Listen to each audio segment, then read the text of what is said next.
and welcome back to the Transcending Humanity podcast. Today, we're returning to a topic very near and dear to my heart, transparenting. We're joined by Dee Dee. I'll let you introduce yourself. Hello, I am Dee Dee Lloyd. I am the mom of an 18-year-old transgender son. I'm also the founder of Pride Relationship Coaching, and I help parents get out of their own way so that they can support their child. Fantastic. We've also got a returning face, Lisa. I'm Lisa Magnuson, and I am an ally, and these are my peeps. Amber. I'm Amber Hollowell. I am a health advocate, and I run an audio room called Mama Bear and Supporting Your Trans Child that I run on Tuesday nights. And pretty much my goal is to be the bridge, to create this type of communication where parents can keep that relationship with their kids and accept them as they are. Fantastic. And Jenny. Hi, I'm Jenny. My pronouns are she, her. I am also the parent of a 18-year-old son who happens to be trans. I'm also the education director for the Gender Freedom Society. I'm the parent coordinator for the Q&A group here locally in Broken Arrow. And, I'm just trying to help others maintain a sense of peace and compassion in a world that makes a lot of us want to scream and burn it to the ground. So we are very excited to have all of you with us. Unfortunately, Dr. Lulu was not able to join us today. As you know, flight chaos everywhere. So we are actually just going to jump right into it. As many of you know, or if you're new to this, do not know, being a parent in the current climate of a trans child is extremely difficult, more so depending on where you live. You can often feel as though the world is really against you. But today I'd like to focus on some questions that come up, at least to me, and I'm sure other trans parents can identify these. Just so you know, when your child identifies as trans, you have a lot of questions. And there's kind of a summary of very common questions. So I'm going to go with the first one. We have about 6 of them. We're going to start with, could my child actually be transgender? When my child chose to come to me and say, Mom, I believe I'm transgender, it wasn't a shock to me. For me personally, they had gone through some stages of identity until they found the one that fit them. And when they came to me with trans, they're like, you know what, Mom, I've tried a couple on, but this feels right. So, first question a lot of parents ask is, could my child be transgender? Do we have any thoughts on this one? Any experiences? Well, I think the short answer is yes, because anybody can be transgender. I mean, specifically trans people are trans.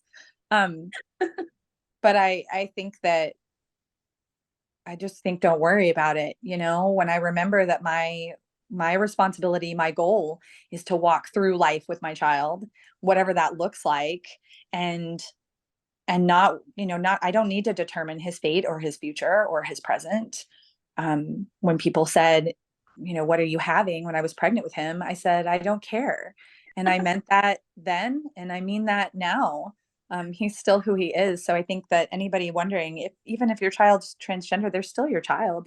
They're still that artist, that athlete, that sensitive person, that wild and crazy, goofy kid. I mean, it's still your kid. Did anybody else, when they were with child or expecting a child in some form, have neutral colors? I had yellow.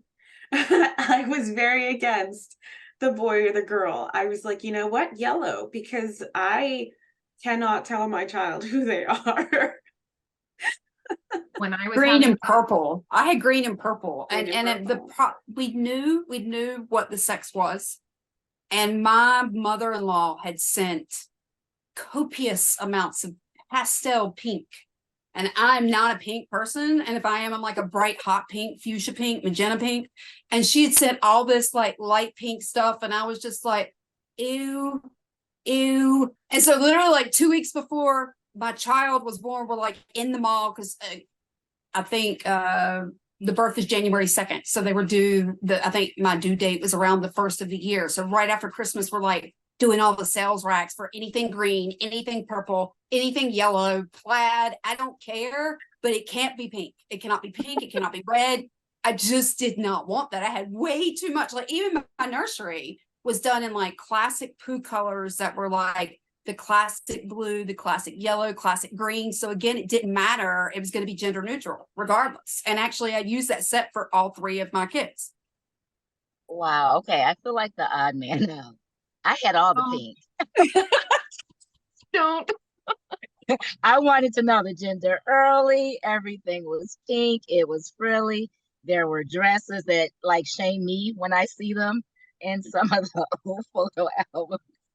So back to your question, Luna. Well, the question, could my child be transgender? Like when I asked myself that, and this was after my child told me that he was transgender, I answered, I hope not.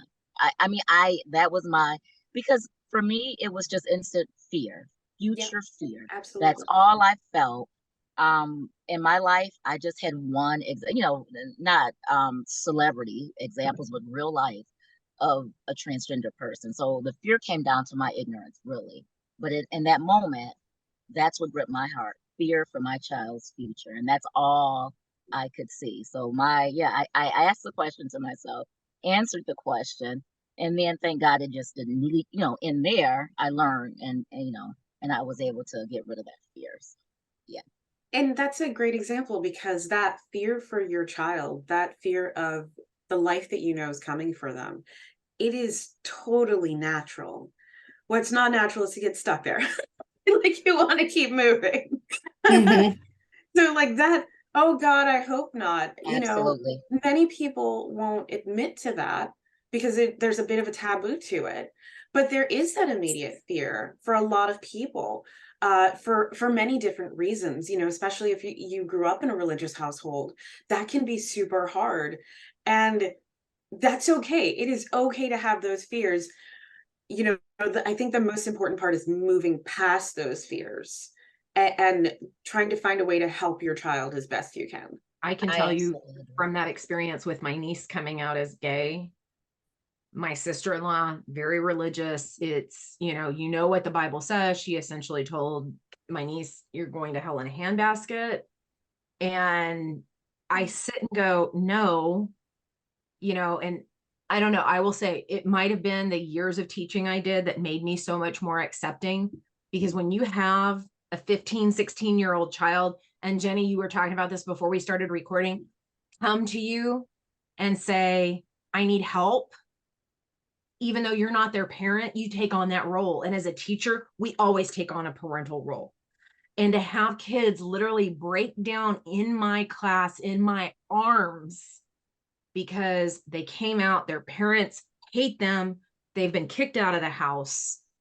I coming as a parent, I don't understand how you can shun your own child. I've never understood that mentality. But Lisa, that's a discussion for another time. We'll talk. yes, no, that's fine. But it's just one of those things where you're like, this is your child. Mhm. You as a parent are supposed to support your child, not society. You're not supposed to be supporting society with their ideals and everything. Listen to your child.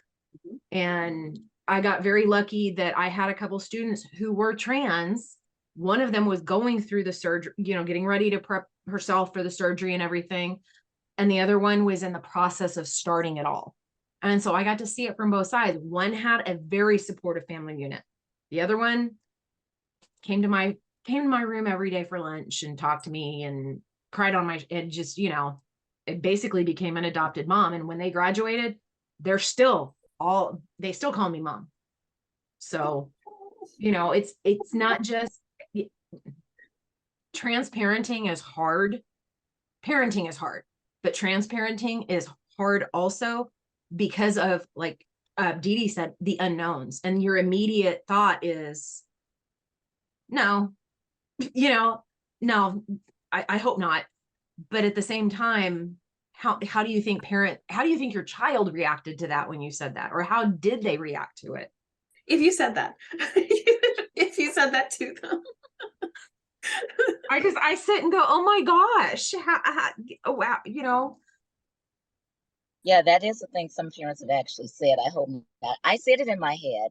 No, no, And no. I know. the church was in the background, but I think mine was just another strike against my child, another something to discriminate against my child and make a harder life for my child. That was my fear. But then the reality comes to you when you really learn that this is who my child is. Lisa's right. I mean, society is what it is, but at the end of the day, am I going to be part of that, or am I going to support my kid? And that's what we have to decide, even in the midst of fear. I have like 5 different reasons that I, know that some people aren't going to accept my child, transgender being one, and nevertheless, the best thing I can do as a parent is be that support. I love that. I love you, both of you. Thank you so much for sharing that.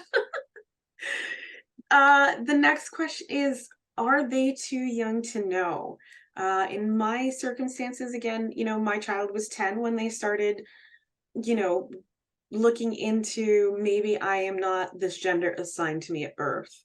And I got pushback from her father, and they're like, you did this, and she is a she, and that's all there is to it. And if she's identifying in something else as a they, then that is your fault.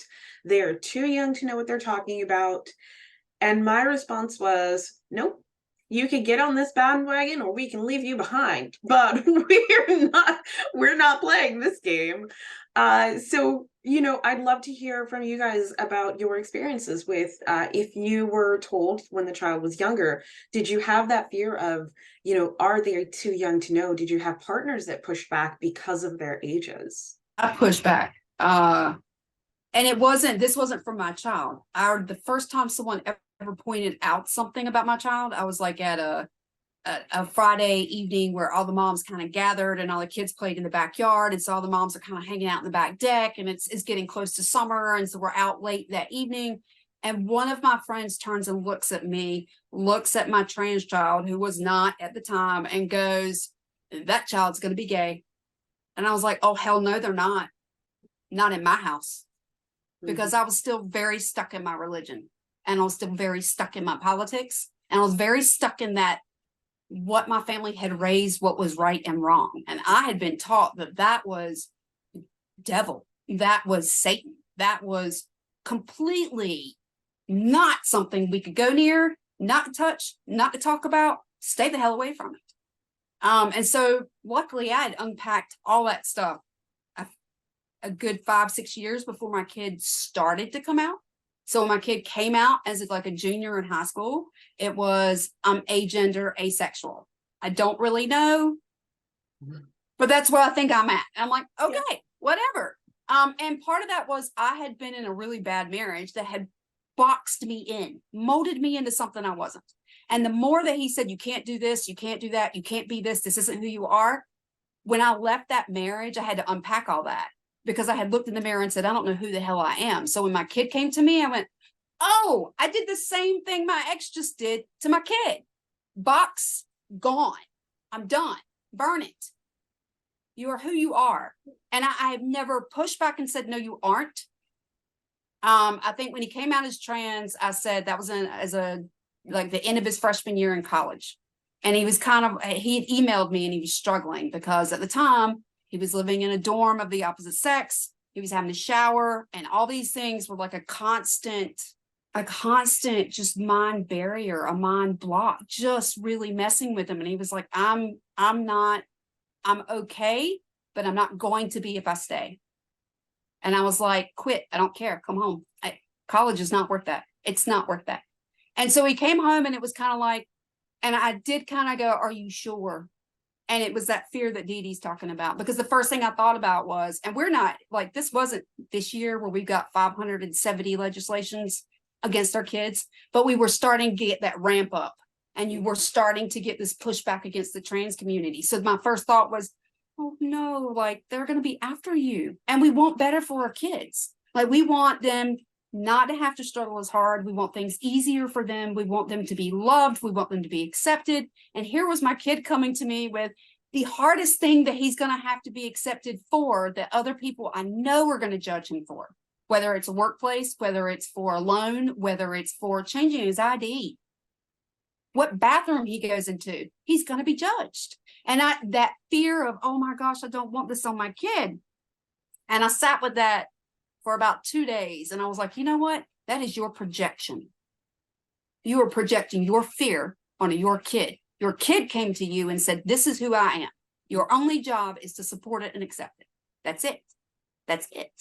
And the only other difference that I've had with that, I had one person who told me that their child came to them at 2.5. And I never had that experience. Now, my kid was a pure tomboy, dressed like a boy, acted like a boy, never played with girls, no dolls, no Barbies, nothing. Always male. I should have known. And when he did come out, it was like, oh, okay, whatever, because he's always been. Like, really. But this child had come out at 2.5. It was the first time I ever heard of this kind of scenario. But the child had come out to the mother and said, why did you make me a boy? I'm a girl at 2.5. And I do believe psychologically, we talk about that our kids, we have kind of come up with this by the age of 4 or 5. And I truly believe that my son, when he was playing with his cars and his trucks and his G.I. Joe men of his younger brother, he was telling me who he was. I just wasn't paying attention. They kind of lean into that identity subconsciously. My son wore blue all the time. He had his hair short all the time. He wasn't a doll person. Like, I had all the same signs. I was buzzing his head for school, like just buzzing it. It was like, oh, okay, all right, whatever. That was middle school. I think whenever I hear that argument, I tend to ask people, well, how old were you when you knew what gender you are? And I love that. And then unpack that. Well, how did you know? Did you know because that's what someone told you? Did you know because you'd gone through that, that adolescent development time of boys have a penis and girls have a vagina, and so you go, well, I have a vagina, so I must be a girl. How did you really know? And whenever you start thinking body parts, well, what if that was gone? Like, what if something happened to that body part? Would you still know who you are? What if all of your extremities were blown off except like your head and your torso? Would you still know who you are? And, generally the answer is yeah. I think that whenever we hear about, oh my gosh, well, all these little kids, there's this idea that we're all running them to the clinic and throwing them on hormones and hormone blockers and chopping off their body parts. And that's not what's happening. Just giving them that space to play with the trucks if they want to play with the trucks, play with it all if they want to play with it all, wear the dress if you want to wear a dress. There are plenty of cisgender girls who grew up being very tomboyish. There are plenty of cisgender men, I know of some, who like to wear long flowy skirts and even like stockings. And they will tell you, I'm not trans. I know I'm not trans, but I enjoy wearing this. So we've, just breaking down that idea and going, if we can just take a step back and our child comes to us and says this, and we can go, okay, let's keep it moving. And we just don't freak out. I'm not saying hold out hope that they'll change their mind. I am saying if you'll loosen that grip and sit in that for a minute and not have that fear, start following trans creators, start listening to trans voices. If you can chill about it, your kid is going to go through that identity time. They're going to figure out who they are. And ultimately, is it going to matter? Are you going to love them and support them and be there no matter what? And if the answer is yes, just take a breath. It's a social transition at first. You can play with pronouns and play with names and play with clothes. You don't have to get caught up in hormones and surgeries and name changes and gender markers. You don't have to do that yet. You have all this time to just show your kid, hey, whoever you are and whatever you are, I love you. I'm here for you. And it's going to figure itself out. How many of us really knew who we were anyway? Oh God, I still don't. I'm still trying to figure out. Okay, Yep. Because Amber, if it wasn't you, I apologize, but Amber said she had a really rough marriage. Okay, so did I. very religious. Honestly, my mother was an extremely controlling woman. My ex-husband is an extremely controlling man. And so I didn't know the difference until I got divorced. And the first thing when I told him that my niece had come out, he was like, "Oh, I'll still love Maggie, blah, blah, blah." And I'm like, and I talked to Maggie and I said, "How long has it been since you've talked to, your ex-uncle?" Pop's funeral. My dad passed away 3 years ago, 4 years, no. Yeah, 3 years ago. He passed away in 2020. And I said, "Okay, yeah." And I said, "Did he even talk to you?" He goes, "He gave me a hug." She goes, "He gave me a hug and that was it." I was like, "Okay." He still has that. He won't accept anything. He's very unaccepting. And I cringe if one of our kids had discovered and said, "Hey, I'm not who you say I am. This is who I am." He wouldn't have accepted it. Whereas I would have been, "Okay, let's go. Okay, what do you need? Let's try and figure this out." And I'm sure I will, because I even fear for Maggie, and especially when she was in Texas. But it all comes down to, I want to ask some of these ignorant people, do you really know who you are? Do you know who you are, or are you still allowing society to influence you? And that Because doesn't just apply to trans kids. I mean, that applies to every part of your life. exactly. But I mean, I'm still discovering who I am. So, like Jenny said, let them go through everything. Let it sink into them and help them navigate it. It's going to help you navigate it too. And I guarantee if it's not who they are, they're gonna fluctuate. They're gonna change. I have a girlfriend who at one point was really trying out they them pronouns, and later on she was like, I just found it wasn't right for me. And you can't know what's going to happen, but what you can know is that if you do handle it wrong, things can go really, really bad. You're talking about serious rifts that can happen in your relationship. We lost a young man last year, one of my daughter's classmates. I mean, he was 14 years old, 15 years old, one or the other. Is that, I don't want to say that our kids should be hijacking us or emotionally blackmailing us with, well, if you don't do what I want, I'm going to do this thing. But that's not what's going on. That's not what these kids are doing. They are suffering tremendously when they share this very serious and special thing about themselves that they want to share with the people who are supposed to love and support and comfort and value and celebrate them. My God, celebrate. And if you can't celebrate yet, I get it. We all get it. All three of us moms get it.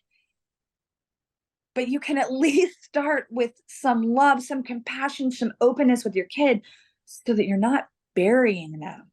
I'm so moved by what Jenny said. I remember I used to say that my child came out later in life because that's what it felt like to me. Even though sharing with me that he's transgender was I call it the second coming out, from the second coming. Because at 10, he shared that he was bisexual. And the ironic thing is that was so much more palatable.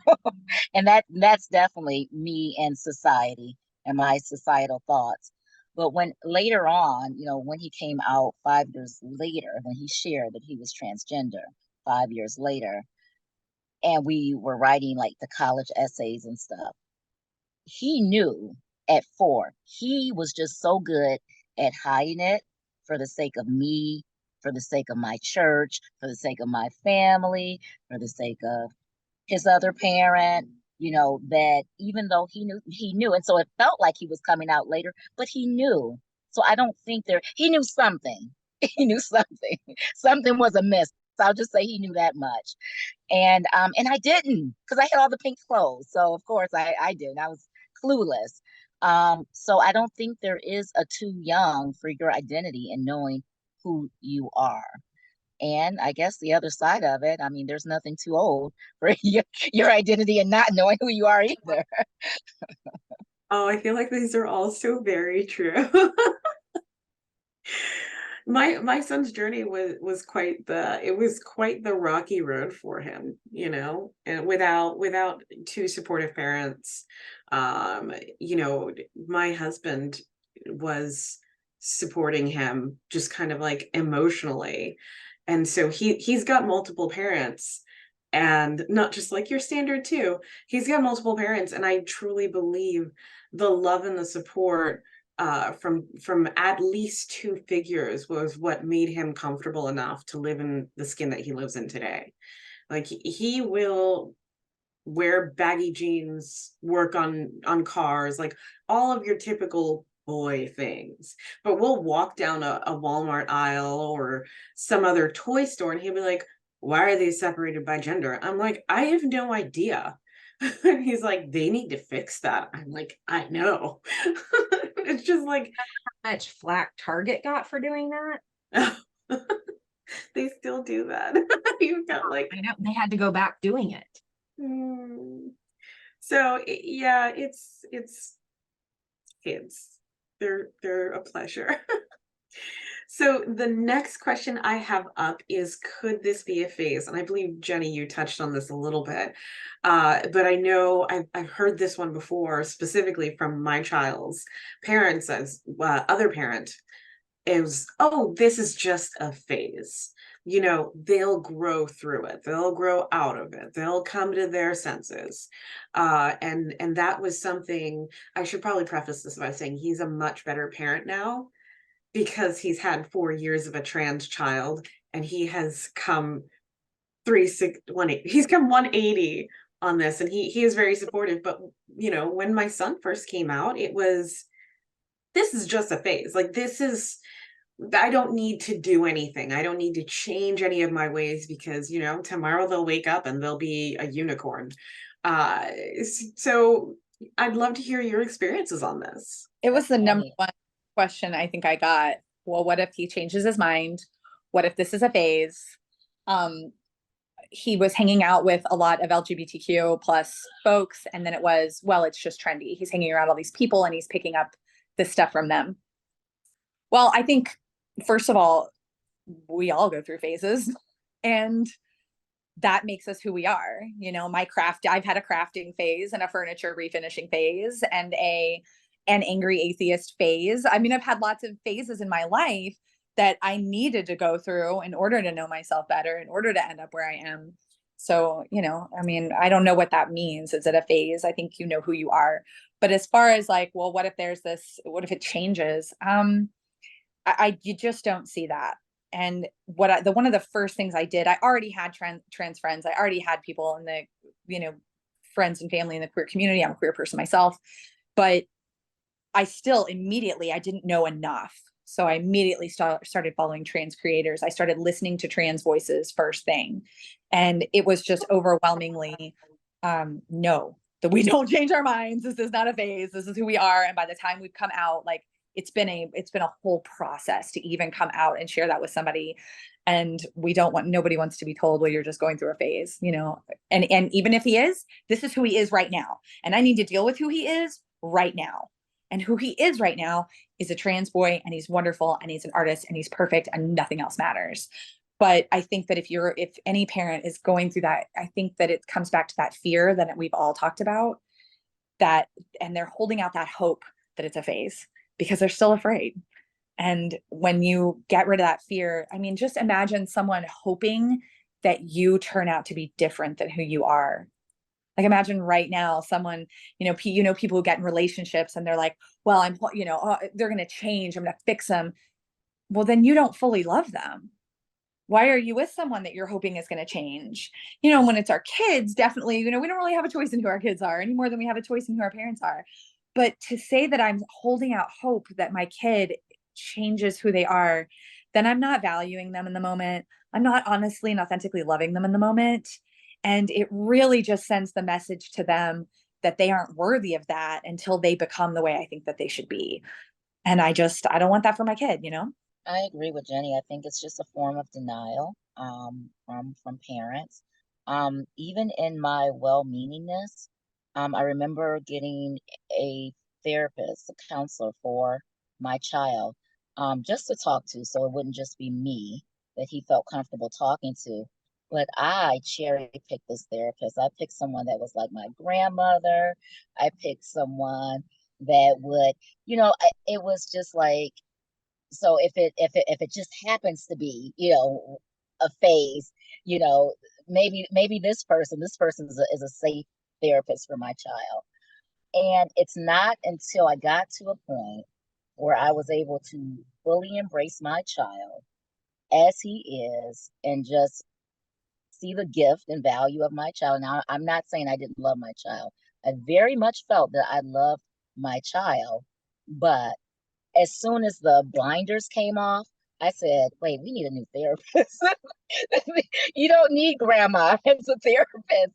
We need to find somebody who is part of the queer community. And the funny thing is, he loved grandma therapist. They were both artistic. They both shared like personality characteristics. So it wasn't like an ill fit, but it wasn't, if this is who this person is, and I know what he faces, why would I go pick grandma to be his therapist? He needs someone that's part of the community. And I had to be the one to say that. So I just think it's denial. I think that person, that parent, is not fully accepting of who their child is. And I say that with love and compassion, having been there myself. That was my mother. When my son came to me, like it was I that little pushback of fear, but at the same time, it was like, okay, I completely accept this. And I knew that I came from a very religious background. My stepdad has his degree in seminary as well as a math teacher, but he first had a degree in seminary. And so it was like they are high in the praise and worship team. They are prophetic. They pray and they calling on, you name it, they do it. Speaking in tongues, all underneath the purview. So when I went over there to them, I knew that my stepdad, as that teacher, just as Lisa, my stepdad is like, he's always the safe space. Everybody knows that there might not be another teacher they can go to, but they can go to him. And he still goes to their weddings and their baby showers and you name it. He still does that. He's the parent for these kids. And especially usually it's for men, but like if they don't have a father figure, he steps in. And so if he ever has a student that he's like, this summer, he's like, I got a new kid. And I Amber, I don't know. I don't want to insult them. And I don't know if it's male. I don't know if it's female. The name, I can't tell. And I was just like, don't ask them in the classroom. Pull them outside and just say, look, I don't want to be disrespectful. I don't want to be offensive, but I want to make sure that I respect you. What are your pronouns? So I call you correctly in classroom. And I was like, and if you come at it with that and you come at it in a private setting where you've not ostracized them in front of your classroom, you've made them feel special, that you are trying to acknowledge exactly who they are. And hopefully they're going to be receptive of that. My mother, on the other hand, so my stepdad was like, okay, he, him, got it, good, let's roll. My mother, hell no. Hell no. No, not my grandson. Actually, not my granddaughter. Nope. And my son was struggling with the fact that at the time he was like 19 and we are very blessed up top. And that was huge for him. And my mother was like, I will pay for a breast reduction. And I said, he doesn't want a breast reduction. He wants a gender neutral chest because that's what makes him feel authentic. That's how he feels. I will pay for that. And so my son didn't have that surgery. It took my mother a year to come around. And one day she calls me and she's like, I've got something over here at the house I need you to come see. And my mother and I do a lot of gardening work outside. And she'd gone and gotten some gardening gear. It was like a long sleeve shirt to wear outside. But it was in the pink and blue colors, equity, inclusion, love, all this stuff on the sweatshirt. And she's like, do you think he'll like it? I got it for him. Do you think he'll like it? And I'm like, yes, Mom. Yes, I know he will love it. And she's been fine since then. In fact, this week she went to her dental hygienist and she's like, my daughter is starting this podcast with some other moms of trans kids. And my grandson, like, all I'm here to do is love him and support him. That's my only job. And you know what? Everybody else can say whatever they're going to say, but I love my grandkid. And my mother comes home and says this, and I'm like, who are you? What? Really? Okay. Whew. Woo. All right. But we we're not telling family members, the rest of the family, because they are so, honestly, I'm from MAGA Republicans, the majority of them. And it's not safe. It's been known for years before he ever even knew who he was. The homophobia and the transphobic comments were being said at Thanksgiving and at Christmas. And they were already telling you who they were and what they liked and didn't like. And so when my son came out, he was like, I'm just not going back down there. They're 2 hours away. Why do I need to prove myself to people who aren't going to accept me anyway? And honestly, because we saw them so little, and that was the dynamic I had to get over, because I was this kid that was entrenched in family, and we went over every single weekend, and we were at church on Wednesday nights, and we were at church on Sundays. Like I was at all grandparents all weekend, every single weekend. Like that's what we did on Saturday and Sundays, 2 sets of grandparents on Sunday, 2 sets of grandparents. Like it was constant family. And that is not because we moved away. I don't have that with my son. So for him, he was just kind of like I can let that go. They're not like something that's enmeshed with me. You are, my mother is, my grandparent, his grandparents are, but other than that, everybody else, whatever. So it's not just the parents. I mean, that was the grandparents. Just my mother was like major pushback. I don't think any of us know or could have known and I'm not here to try to speak as if I am somehow more oppressed than the trans community. Please hear me out. But you just don't realize what it's going to do to your relationships with other people. And you don't realize that, like, I didn't realize it was going to kind of put me in a closet of sorts, that all of a sudden there were going to be places that I didn't feel like I could talk openly about my kid, that there were going to be places where, I have this new job and now I have to use Facebook for my job. And I had to go and I had to just scrub everything because the people I work with and the clientele are not, just not they're not gonna get it. And it could, there's always that fear that it will impact my job, especially in sales, because people buy from people, and so nobody tells you that you're going to have to navigate speaking with people in your family, and that it's going to cross your mind that you're going to have to make decisions about whether or not to cut off certain family. And that became a huge fear for me, because my dad, just like Amber was saying, a couple of years before my son ever came out, my dad had purchased this book. I don't even want to say the title. It's transphobic. It's definitely like anti-trans propaganda. And he had purchased this book and he would leave it out on the countertop. And at one point he tried to bring it to me to get me to read it. And I took one look at the cover and I was like, I'm gonna tell you right now, I'm not gonna read that. But my son was watching this happen. And so before he came out, my son said to me, my son didn't worry about his extra super Republican father. The number one thing he asked me was, do you think that this will impact my relationship with Jaja? He was more worried about his grandfather and their relationship than he was about anything else. And it just broke my heart. And I, in that moment, you have to admit that you have to have this conversation with yourself where you go, am I going to have to cut my dad off? Like, am I going to have to do this? I was terrified to tell my parents. And how selfish, that I was worried about my relationship with them. But that's just something that parents of trans kids go through. And I think we should be able to talk openly about it with each other, and to help other parents out with that. Yeah, it's definitely a possibility. It's a decision you're going to have to kind of come up with in your head, like what's going to happen in that moment. When that moment comes, what am I going to say? What am I going to do? And it's difficult and it's scary. And it's constant too. So and it's constant. Not just your first.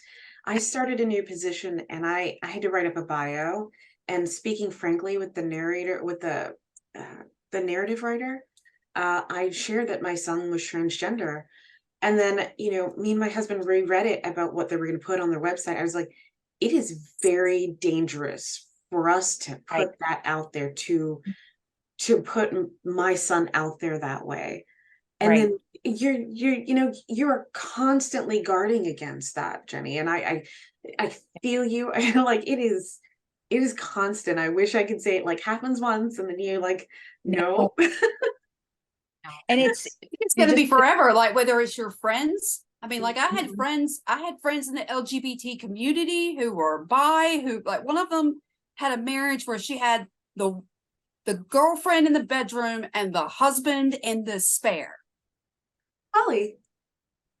And I like, that was my first, but it was like a switch back and forth, and she had like the rainbow paw prints up her arm, and then the pandemic happened, and she got into church. And this woman who used to be very supportive of LGBT started coming out on Facebook as very Catholic, that she had never been, as very forceful and pushback that this is a demonic trend. And I just sat there and thought, what about your girlfriend for the last 10 years that you had? So I guess that was demonic for you. So I suddenly felt like I can't even tell you. Now, this person is the one that looked at me when my kid was 7 and says, I think they'll be gay. But I don't think I can even tell them anymore. I don't feel safe. I won't go to that person anymore. I've not hung out with that person in 2 or 3 years because I don't know if my kid is safe. If she's already pushing back religion on me for masks and COVID, I can't imagine that you're going to be okay if I come to you and say my kid is trans. Oh. Like, not at all. And I mean, I've lost friend after friend. What's going on with your oldest? Tell them, drop off. Nothing. I've got one that I haven't heard in 18 months. The second I told her, drop, gone. Best friend of 10 years, disappeared. She doesn't even know how to talk to me about it. And so I don't even have friends. Like, my LinkedIn buddies are now my buddies because the people around me, it was just like, and the other thing is where I'm at is a very red county. And so most of those people, again, that I was friends with, a lot of them lean red. And I'm in a very dangerous county. We do not support pride. You can't get them to support pride in this county. There are kids that were killed in this county because they were gay, much less because they were trans. There are people that call my kid out in the store. Are you trans? At the checkout. And that store becomes, nope, we're not going back in there. No. And so it really, you become like, where can I go? Where is my kid safe? Is my kid safe freaking anywhere? And when all I turn on in the news, every politician and every pastor wants to get in my kid's pants. And that's very telling. But I want to tag off on what Jenny said about your son and the relationship with your dad or stepdad, Jaja, I think it was. When my niece came out, my brother and sister-in-law point blank told her, you will not tell Pop. After my mom passed away a while ago. After my dad passed away, probably about a year or so, she went and told their gravestone. She went and had a discussion with Pop and Grandma at their gravestone. My mom, I don't know how supportive she would have been, but my dad would have supported Maggie 100%. He would have been supportive. And so and I don't get this mindset, like what Amber was saying. I'm from Texas, so I know that diehard red politician and in your face church. And those statements are very telling about our politicians. Yeah, when I think of what you all are saying, what I can say is to use that for any parent that struggles. I mean, if you think about what you go through and you're thinking about your relationships and your relationships being severed, just know it's 100 times worse for your kid. And then just have some empathy. I've had a few parents tell me that they were so hurt or disappointed when they found out their child even thought about cutting off ties with the family, or thought about leaving them, or thought anything of the sort. And just imagine that angst your child is feeling, knowing that at any moment these people who are supposed to love them could reject them.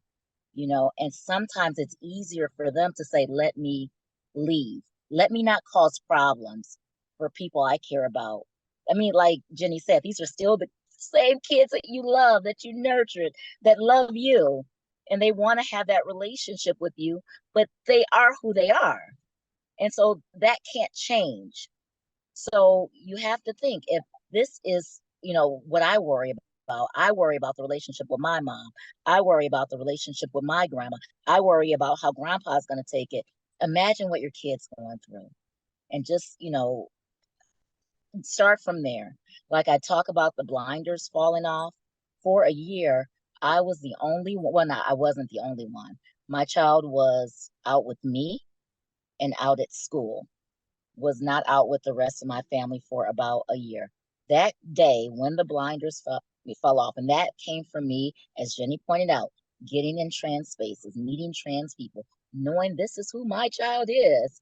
That day, I said, man, we got to tell our family, and we had a surprise coming out party. We pretended like I was going to get engaged.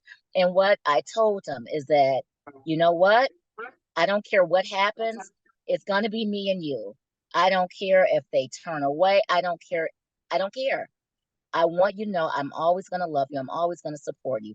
I just want to leave that for every parent. If you have those worries about your family, your relations, imagine how much worse it is for your kid. They are who they are. I absolutely agree with you. And I've, oh, so many deep things. I'm not in contact with my family, for a lot of reasons. And so my son didn't have that decision to make like a lot of you do. For him, it was friends. It was his, biological father. Those were the people that he was afraid of losing. He is in contact with his biological father's mother, so his grandmother on his father's side. And we didn't tell them for a few months. And that, Thanksgiving was coming up, and the grandmother always comes over for Thanksgiving, and they're like, I'm gonna tell them I'd prefer to be called they them. And we said, no problem. We told them, grandmother came over. It took 2 Thanksgivings for grandmother to come over to the they them side. But when they did, they now just kind of don't talk about it. And, we know that's the best that they can do. They're just very stuck in their ways. And the best they can do is just kind of not talk about it, but they don't do the reinforcing of the feminine gender that they used to. So, no pink shirts, no she, they call them they them. And when we did a transition from, a they them into a he pronoun, they transitioned right along with us. Like it sometimes they don't go full supportive. Sometimes you have family members who this is as far as they can take it. But just the fact that they are willing to make that move, my son was willing to meet them halfway and say, look, I know this is hard for you. How can we work this through? And they've slowly rebuilt their relationship over the years, but it wasn't easy. Grandma was like, nope. Grandma's like, no. And, they don't go to their grandmother's house because their friends are like, that's a girl. And my son's like, I'm not going to correct them because they're grandma's friends. But grandma is coming out the woodwork like, they prefer they. And I'm like, I'll take it.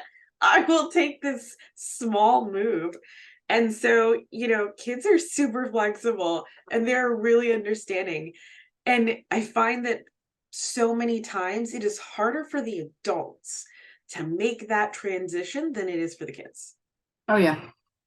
And it's like, well, why is this 10-year-old being way more mature than I am? Started. I have a 10-year-old stepdaughter. Let me tell you what, she picked up on it right away. Oh, I have a brother now. His name is this. Okay. I mean, like it was nothing. Yep. Yeah. Like it was hate is taught and learned, whereas love is innate. And I fully believe that. Mm-hmm. yeah. Fully do. Because I mean, stop and think, what's one of the sayings that everybody says, out of the mouths of babes, Yeah. and the wisdom that Yeah. I mean, it's amazing. So kudos to your stepdaughter. I mean, she's outstanding. And let me tell you what, she comes from a deeply religious household. And whenever my son had first come out as gay, her parent reached out to my husband and said, I hear you have an openly gay child in your home. And he was like, we sure do. Take it or leave it. I think it kind of got me thinking about since we're talking about pronouns, I've heard my dad kind of repeat this, and I've heard it kind of out in media, and I've heard it from other people. So I want to address it real quick. There's this idea or this, concept. I don't know what I'm trying to say right now. Edit this out. There's this idea that everybody's trying to criminalize you if you misgender someone. And I think people need to understand, I slip all the time. My son has a partner who uses they, them pronouns. And I've known this for 3 years, and yet I still occasionally will slip up. It's an immediate, oh, sorry about that, my bad, and keep it moving. Nobody is trying to arrest you for that. But whenever you are misgendering someone in a way that is abusive, it is an act of abuse. It is just to let them know that this is what you think. That's what people we're talking about. You shouldn't be able to intentionally attack, harass somebody by calling them an incorrect gender or a dead name. That's what we want to stand up against. Not people making mistakes, not even people disagreeing with it. Disagree with it if you want.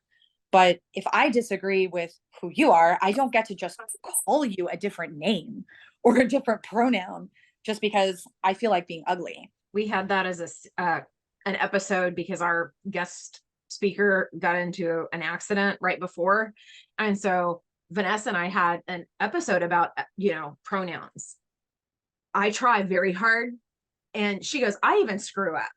And sometimes I screw up on my own pronouns, And so it is, but it's that intentional, cruel, just disrespect that's when it goes too far. But like you said, if it's an oops, my bad, I have no problem with that. My niece just within the past 2 years changed to they, them. And so that's, I've known her since, like I said, she was 30 minutes old. And I'm like, okay, I'm going to screw up. And she goes, that's okay. But she's like, it's no big deal.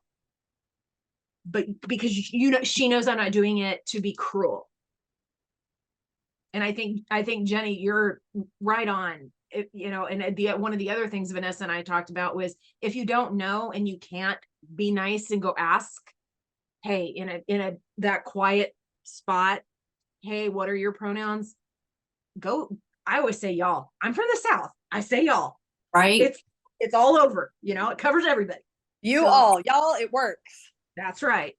So I'm from the North. I think it depends too. Like, I've got a friend who was in the healthcare industry, and a lot of my stuff that I talk about goes back to healthcare, about healthcare access. And so I had a friend who is a transgender male who had gone in the hospital, had like a routine surgery, and had to stay overnight. But the problem was that this spectrum of experiences from one professional to another professional of how they treated them was the issue. So every time someone new came in the room, hi, this is my name, I go by he, him pronouns. So you'd have the nurse that would come in and go, I'm going to absolutely do my best to try and do that, but you're my first transgender patient, and I apologize ahead of you. And he was like, that's absolutely okay, right? The next one comes in. Can I talk to you? I have a child that I'm worried about that may be transgender, and I don't feel safe to talk to any of my colleagues here in the hospital. And this person was like, you know what? And I had sympathy for that. And so I spoke with them. The next nurse came in and said, no, that's not what's in the chart. And that's not what I'm going to call you. That's not your name. That's not your pronouns. That is cruelty. That is cruelty. And it's a denial of your healthcare rights, because you do not have to change your ID. You do not have to change your birth certificate. You do not have to show that for somebody to show you respect, especially in a healthcare or in a hospital setting or a doctor's office. Like, that is pure baloney. So anybody watching this, let me just tell you, they can't do that to you. It's a violation of your rights. Complete violation. And if you're thinking of doing that, you're likely to trigger a very protective parent. So good luck. Watch out. Yep. That one meme, the doctor who's training the new doctors. Well, what if I don't agree with that? You better find a new job. I love that. That is one of my favorite little memes. That is kind of my opinion on anybody in healthcare right now, that if you have a problem addressing that patient with how they want to be addressed, you should not be in healthcare, because all of your biases, political beliefs, religion, I don't care what they are at the door. Your job in the healthcare field is to do your job at the best standards for your patient, regardless of who they are or how they identify. Hippocratic oath covers everybody. Right. I mean, and before pronouns were I guess, thing, so to speak, I asked kids, especially if I knew their background, because they were open with me, okay. And even your kids that had the names that, okay, I'm not sure how to pronounce this. Tell me what your mom, tell me how to pronounce your name. Do you have a nickname that you'd rather go by? And that always established that rapport with the kids, because like, oh, hey, she's different. And now if I was still in education, which I'm not, thanks to COVID, because I just decided after that, my daughter graduated, I'm done. But even now I would be, okay, on a questionnaire, tell me what your pronouns are, because I want to respect you and everything. I mean, I never even went by my full name on campus. Everybody called me Max as a shorten for my last name. And I still answer to it, but I think it has to go back with respect just of the person. Don't respect society, respect the person. I'll get off my soapbox. That was a great soapbox. So, I think we've covered this one before, and I think we're kind of all in agreement for the next question, which is, should I just follow my child's lead? I think we can all agree the answer is yes. No, no kind of specifics needed here. Yeah, just follow your kid. They know what they need. And you're there to be their support pillar. My kid was smarter than me. And honestly, he is. I was academically gifted. My husband was academically gifted. And by the time he was probably 11 or 12, my dad was like this. Like when he spoke to you, you got about 60-70% of it. And the other 30 was like flying over your head and you're grasping at pieces of it. And that was my kid at like 11. So at like 10, 11, I'm like pretending that I know what the hell I'm talking about to him, so that he doesn't think like, oh, now I'm smarter than mom. Because don't let them think that. Good grief. But at the same time, so here I had these horrible political beliefs, right? I was closed off, closed-minded, narrow-minded, a bigot, a racist. And my kid was like, is this what you really want to be? Like every time, no matter what it was, your religion really says that this is okay. Your politics says this is okay. This is okay. Like my kid held up every Mom, check yourself. That's honestly what my kid did. Okay, so this kid came in so fast. I delivered so fast. I broke my tailbone, right? Like my delivery was I pushed less than 13 minutes with my kid. And the cord was wrapped around his neck. And they were like, you have got to push decel. And they were like, you got 60 seconds to get him out. I was in a military hospital. The guy looks at me and says, I'm a field surgeon. You've got 60 seconds or I'm splitting you right here. No anesthetic to get that baby out. And I'm like, push. So that kid came out. But when that kid came out, 4 wrapped around the throat, right? But at the same time, it was like, I'm so grateful that I get this opportunity to have this kid and this experience. So why would you start to put anything on that to take it away?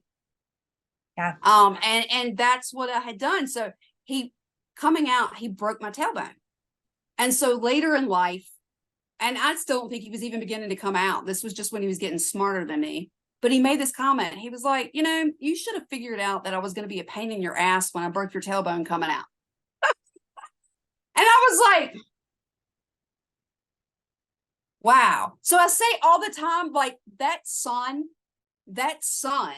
made me the best person that I am today, because I had to check all this other crap that was ugly about myself. And my kid taught me so damn much. Let your kid lead the way. Let your kid lead the way. But a lot of parents are really scared of that. They really feel like, well, then my kid's in charge and I'm the adult and I'm supposed to be in charge. And, we definitely, generations before us, there's always been this power struggle. And even my can be really power struggle with the kids sometimes. I'm like, do you know that you can ask them to do things in a kind voice? Even if they don't do it right away, you can always be kind. You can always be like, dude, I see you still sitting there on your butt. Get up and do what I ask. we don't have to get aggressive, but there is this fear with a lot of parents that, well, are we just going to let our children run everything? They're 13 years old. They don't have any life experience. They don't know anything. And hey, I'm on board with that. I get it. I don't let my kids decide what they're going to eat for dinner when they're 6. I don't let them decide, always what they're going to wear when they're 6. It's snowing outside, you have to put snow boots on. But I can trust them whenever it comes to themselves, and we can learn a lot from our kids. We can't get into this rut where we become those crotchety old people that are just, well, that's back in my day, this is how we did it. Our kids have a lot to teach us. They have a lot to teach us about getting back to that place that we used to be in too, where we were creative and we weren't confined and bogged down by the crap of the world, and we felt free spirited. Our kids can bring us back to that moment of remembering what it's like to just be fun and young and compassionate and caring and funny. We can get back to that with our kids. I don't know if it's necessarily like just let the kids do whatever and we just okay. There's always the argument, well, no, tomorrow they're going to decide they want to be a giraffe. Okay, but just letting our kids express who they are and know who they are, and kind of following their lead on this, it's not bad. They're not going to drive at 12 years old. They're not going to drive themselves to the clinic and start chopping off body parts and taking medication. Get a grip. We're all here. We're walking through this with them. But it is okay to let them lead when it comes to their authentic selves. They know themselves better than we do. We don't necessarily know. Exactly. Dee Dee, you have something? Yeah, I wholeheartedly agree. Like Amber, when I gave into the fact that I have such an intelligent child, my fears, I'm worried about my child being discriminated against, mistreated. Guess what? My child's worried about being discriminated against, mistreated, and he's worried not only for himself, he's worried for other people. So he goes out and creates communities where people feel safe and where trans people can talk. And he established the Transgender Society of Michigan during the pandemic. And so that's me just saying, okay, wait, I have a child who's really smart. I could have this, this battle with him, this battle of the wits, but then I would have never got the gifts that I got from just transcending who I was as a person, from being stuck where I was, from being narrow minded. I really can identify with Amber in a lot of different ways. If I didn't just give my child some footing in owning who they are in the first place and talking and having discussions and saying, wait, it's not me versus you. You're thinking about the same things I'm thinking. And even more so because they're happening to you, they're not, I'm thinking about it secondhand. You're actually doing something about it. And we could have put our wits together to see what can we do about this? What can we do about the fact that people don't have safe places? The kids are, being discriminated against. The kids are dying. The kids are being kicked out, by their parents because they're transgender. Let's put our minds together and work on this issue. And that comes from me following the lead of my child. And yes, and I still have to be the disciplinarian sometimes and say, wash the dishes. Please wash the dishes. But in the interim, about things that really matter, who they are as a person, their concerns, what worries them, yeah, you should follow the lead of your child. Definitely. And I like what you said, Dee Dee. You talked with them. That communication is key.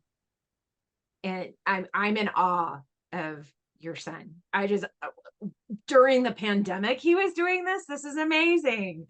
And I mean, it's one of those things where if I can't remember if it was Amber or Jenny, check yourself, but put yourself in, try to put yourself into what they're thinking and how are they going to react.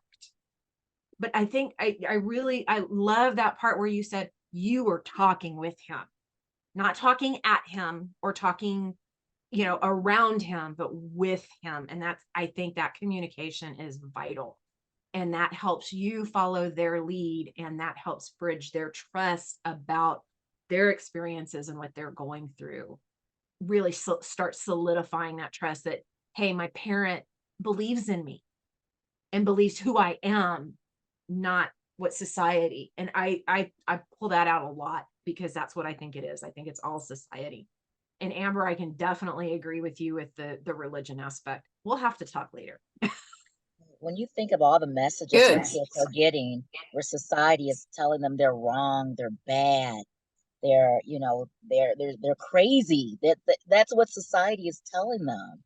And all the stuff that they have to go through, you need to be that sounding board for them to say, I see you, I believe in you, I love you. You know, this is what's going on. What can we do about it? What do you think about this? Because they're getting all those messages and we don't even know the half of it, you know, when they walk out the door, what it's like to be in their shoes. We really don't. I think the question you want to ask yourself is, do I have generational trauma and do I want to pass that on to my child? It's a simple question. Is this reaction because this is what I believe? Or is this reaction because this is what I went through and I'm just passing it along? Because when you ask yourself that question in any aspect of being a parent, you will start to see the patterns of things that are so unhealthy. You know, there's so many not great things that we pick up from our parents. And you're like, I don't want to pass that along.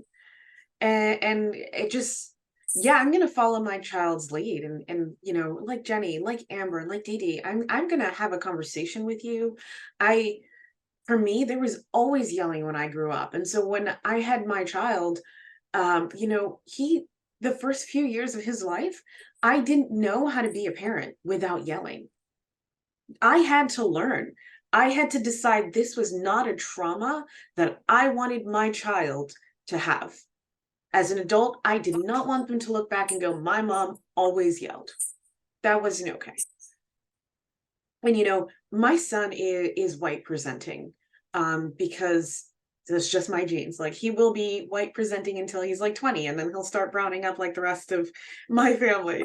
That's he is white presenting, and so to some degree he does have some privilege, but he's got a couple of things. You know, he's transgender, he's queer, he's white presenting, but he's actually Puerto Rican, and you know, my mother's black. So like he's got a whole bunch of mixed genealogy.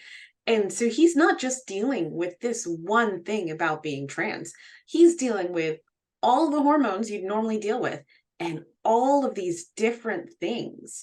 And as a parent, you're just like, yeah, I just want it better for my child. And coming back to that question is, do I want to pass this generational trauma on? And I think if you ask yourself that, it would be it's life changing, and it really helps you get into the mindset that can make you be a better supportive parent, for your kid.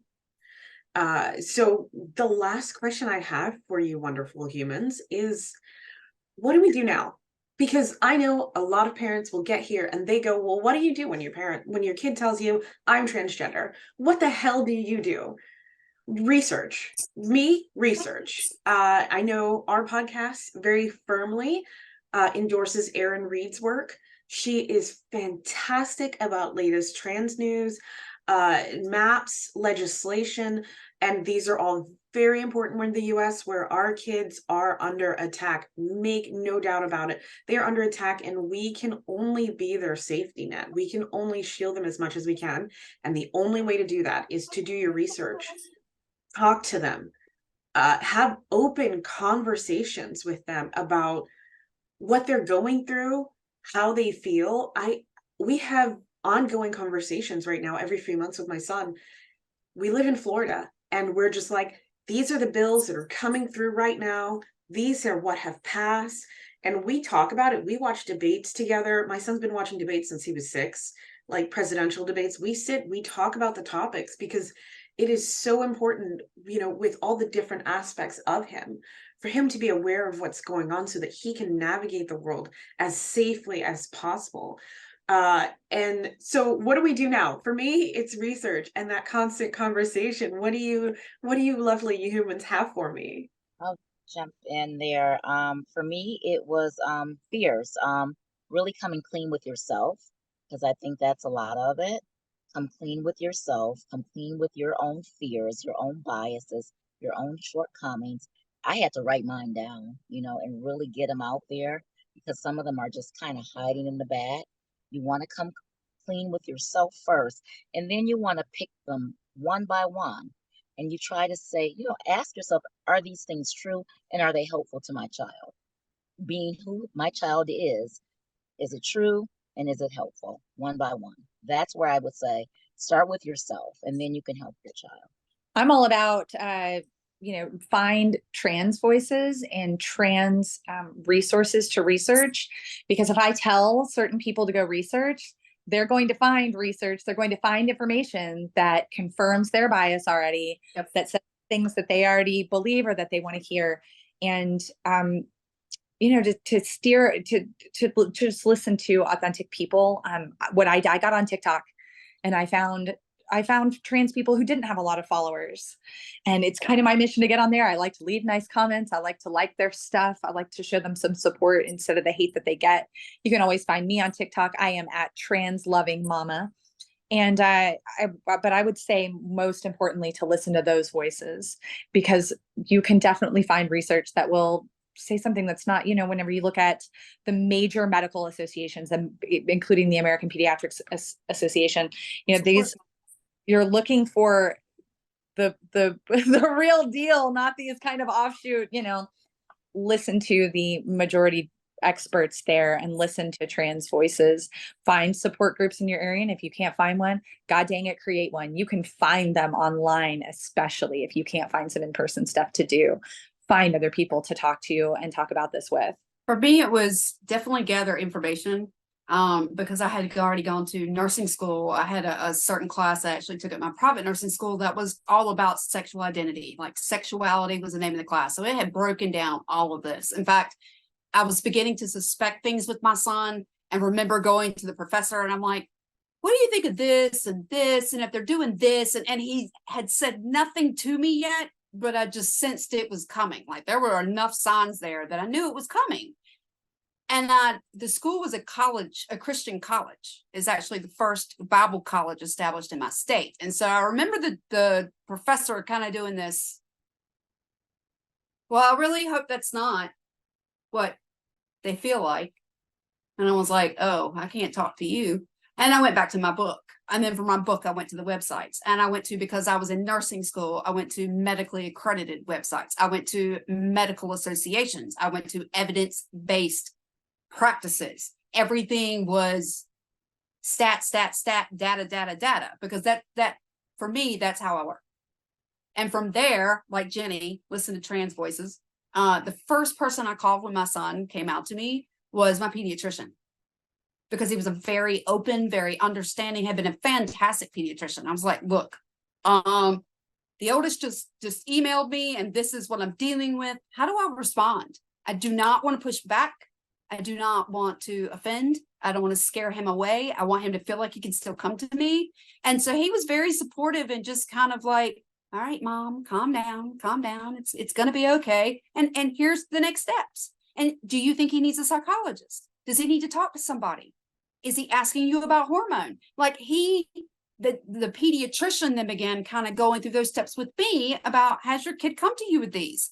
And so I kind of sat down with my, is this stuff that you're interested in? No.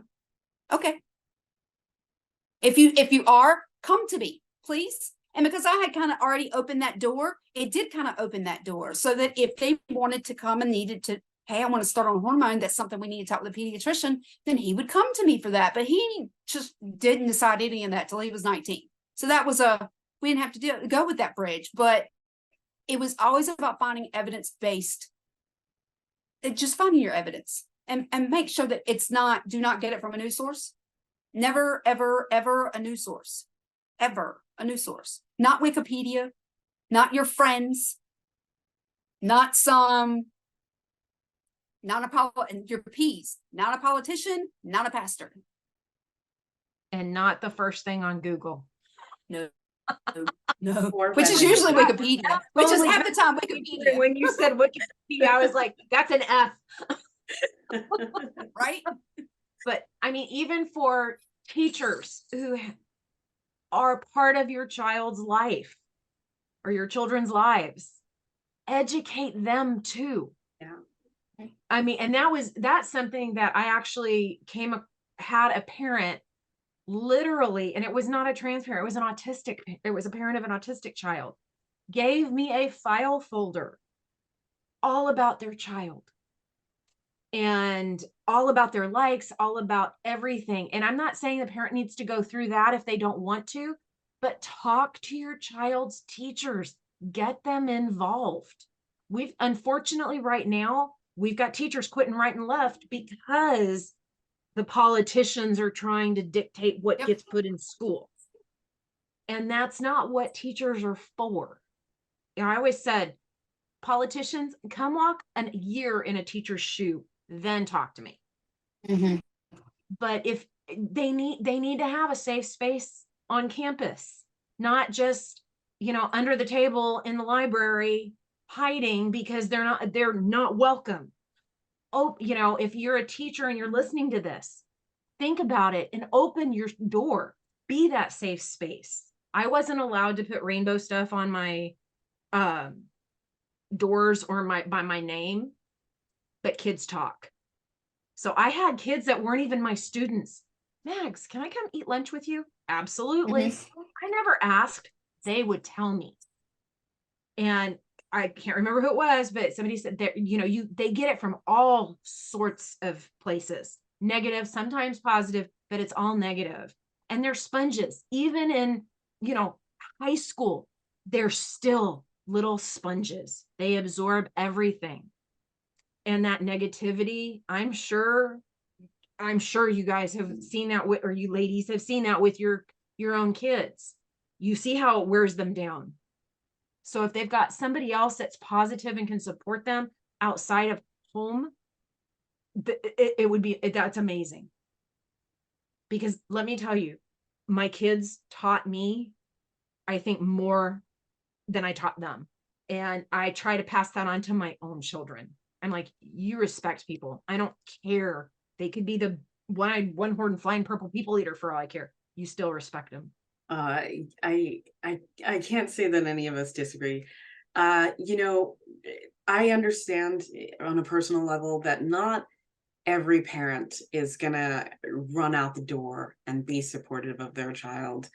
I understand that there are kids out there that are going to lose contact with loved ones and family members over this.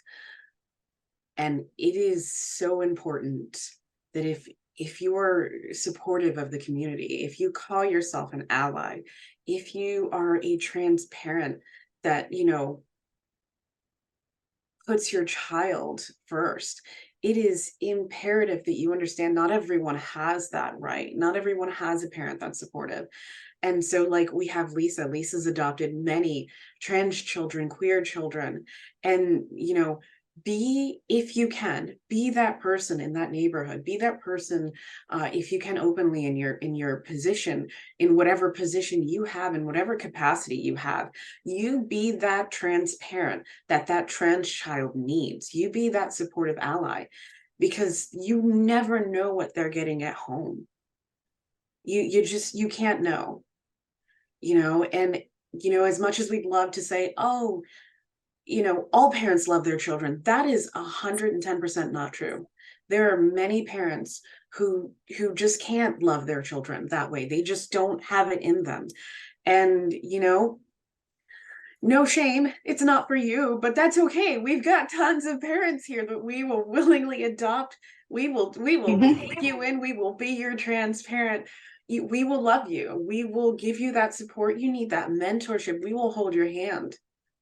And it is just, it's so important to just be there and make sure you're giving that love and that support out. So this has been absolutely amazing, and I am running over time for some of you. I'm so sorry. I just have one more question. If anyone feels comfortable, I would love to end this episode with a little bit of trans joy. We've done episodes on this before, but being a parent of a trans child, you have a lot of trans sadness, but we love to share the little victories, the big victories, and here in the pod we call that trans joy. So do any of you have any wonderful trans joys to share with us? I do. Well, it's not about me, so I'm not sure if I should share it, but I'm going to share it. You can always take it out if you don't like it. My son started on testosterone. He's had his first testosterone injection, and he is so happy and excited.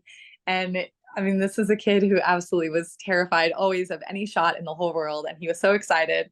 So I'm very happy for him. He also has been accepted into the boys' dorm at his college, and we move him in next month. So that's really exciting too.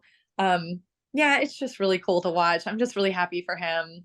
And my joy is that my dad, his Jaja, even though he's, I know it's not his favorite thing, but he does call him by his correct name. Sometimes it's back and forth with the pronouns, but we're going to give him grace.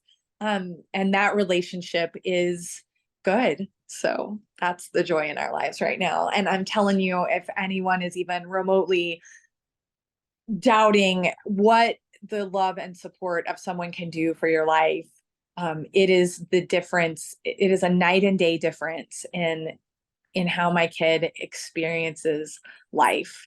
Just having people that he knows, just love him. I think that's all our kids want, is they want to be accepted for exactly who they are. My son is now 2.5 months on or 2.5 years on testosterone. So I guess you could say he is fully in it. In fact, his beard, I would say our trans joy is that as the oldest sibling, he wound up coming out with a fuller beard than his younger brother. And like he's dark, so he's got really dark hair like I do. And then my middle son has like a reddish auburn kind of beard. And so their beards are very different, but my son will come out and it's just full. And the other one's just like, what? But I've been doing 5 years, six, what? And it's hilarious to see the two of them like, all right, bro. And I mean, they've been doing that for years. Like they were bros before this ever came out. Like again, hint, mom, get it. And the siblings, where they talked about the siblings came out, were fully supportive. Like that was mine. Like mine were like the second, if I misstepped, like my youngest was like, mom. I'm like, I didn't even have a chance to catch myself yet. And the youngest would be like correcting me, get it right. And they're very protective. And like, again, the sibling that they just wrapped around, super supportive, super fantastic. So I would say that between my mother finally, and this whole thing of her sharing this week, again, that's a year from, I'd say we're about a year from when she said that she accepted him. So we're like another year from that. And now she's talking to like church friends. When church friends talk about the trans and that's evil, mom, hold on. You need to back up. You don't know what you're talking about. And I'm like, yeah. So that is, I would say, if anything, that's probably because if I ever thought somebody was not going to accept my kid and not get over it, it was definitely my mother. So the fact that she's doing these little things, and it took time, but I'm like, Jenny, like it's the older generation. I just give them grace and space because this is just harder for them it's just hard. It just seems harder for them. And I didn't want to cut that relationship either. I wanted my mother to be in his life. I didn't want to like come down so hard on her. Mom, get it in your head that if I did that, she wasn't going to come around. I had to very gently, if she said well, I don't know if he, little things like that. And I just kind of kept very softly correcting her. And then finally she would correct it. And then one day I accidentally, she's like, hey, and I'm like, all right. So, I mean, again, it's a learning curve. It's a learning curve for your family. But I think when you do get those family members who were so obstinate, who were so like, no, and they start coming around, definitely trans joy, that I feel like my kid can go, I still have a grandmother. And honestly, I don't think my kid felt like he was going to have any family other than his siblings and myself. He knew he'd have his papa, my stepdad. They knew that they'd have their papa. But my mother, it was a big question mark. I think I've been experiencing trans joy for the last couple years. And it all started once again with me. Once I was able to really see and affirm my child. I mean, the kid was the same, but I felt like, oh my God, this kid is amazing. And so, he saves me so much money because he does, finds all these scholarships for private college. We both got to experience finding a more affirming college and place for him to be himself. I think him having that supportive parent that frees him up to be creative and be able to write and pour into the lives of others. Now, I'm not saying my child is perfect, still an 18-year-old, but I mean, just this discovery that, yeah, this kid is the same kid that I thought he was. And that's just, I've been on that ride ever since I was able to learn to really affirm my child. And so I feel like I'm riding the trans joy train. Oh, we love that here. We love that so much. I think one of the other things as a parent is, what can I celebrate as happiness? And when you take those wins for your child and you celebrate with them, it is a kind of joy that you cannot find any other way, whether it is supporting their trans identity, whether it is celebrating good grades. Like, it does not matter. When it comes down to it, this is your child and you have another human, you can share that joy. And it's so beautiful. I just for me, we do little dances whenever we go out, and without any correction, the servers gender my son properly. And I get so excited, and he's like, Mom. And I'm like, what? He did it right. And it's like, Mom. I'm like, fine, but we're getting cake on the way home. And, Who is that? know, Dance party or it's 2 just second like, party? we've had a good year with everything going on in Florida. We do have some teachers and some staff that are very. My husband had a run-in with someone who was not okay with the gender of my son just a few weeks ago. But then I remember at least half of my son's teacher for his 8th grade year gendered him properly. They emailed me he. And that is, I appreciate that. And I made sure I told them that. But as a parent, there is nothing more fulfilling for me than to know that my son's getting that affirmation in a place where he spends hours of his day. That is basically his job. And for the most part, they support him. All of his friends support him. And that is my trans joy. That's my trans joy every day, that I get to know that my son is like, it's our version of trans joy. It's not like Vanessa's trans joy, but it is ours as trans parents. So if you haven't checked out these lovely humans, can you all share your pod with us one more time? How can we find you? How can we reach out to you? Well, we can be found on both LinkedIn. Our podcast is Moms for Trans Kids. We can also be found on YouTube, Moms for Trans Kids. And yeah, you can find us all on LinkedIn. I'm as Jenny Holder, JenniHolder. You can find me on TikTok as Trans Loving Mama. And I'll leave it to the rest of the ladies. Primarily on LinkedIn. I have other social media, but I just don't use it anymore. So you can find me on social media or on LinkedIn, but it's going to be the primary. And then, like she said, like our Moms for Trans Kids, you can either find it on Dr. Lulu's channel. I've got it posted on my channel. And it's the same thing with our pages. Like if you want to go find our podcast, you can check any of our pages and you will find us. You can find me at LinkedIn at Amber Hollowell as well. Dee. Yep, same. Dee Lloyd. Our podcast is Sunday nights. You can be live with us on LinkedIn. You can also find out more priderelationshipcoaching.com. That's me personally. I coach parents that are struggling like I was. So those are the 2 places, and we are a quartet along with Dr. Lulu. Fantastic. And if you are looking for our trans mama who always gives us our virtual bear hugs, Lisa, where can they find you? They can find me. And I was like, I know Jenny. How do I know? Well, because we're LinkedIn. That's why. I'm going, Jenny, why do I know you?